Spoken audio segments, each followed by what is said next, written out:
நீங்க இன்னும் அதே தப்ப பண்ணிட்டு ஜாதி மதம்னு உளறிட்டு தெரிஞ்சீங்க.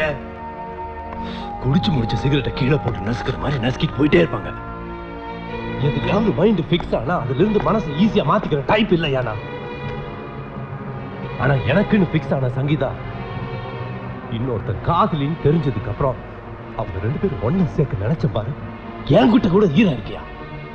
ஆனா உங்களுக்காக எதுவுமே வேண்டான்னு, காதலும் வேண்டாம் ஒண்ணும் வேண்டான்னு இவளையும் விட்டுட்டு எங்கேயோ போனா பாரு சிலுவை. அவன் காதலை தோத்துலையா ஜெயிச்சிட்டான்.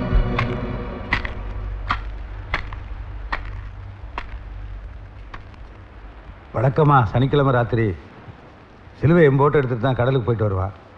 போகும்போது அட்வான்ஸ் கொடுத்துட்டு போவான். இப்போ அட்வான்ஸ் கொடுக்கல, இந்த லெட்டர் தாங்க கொடுத்தேன்.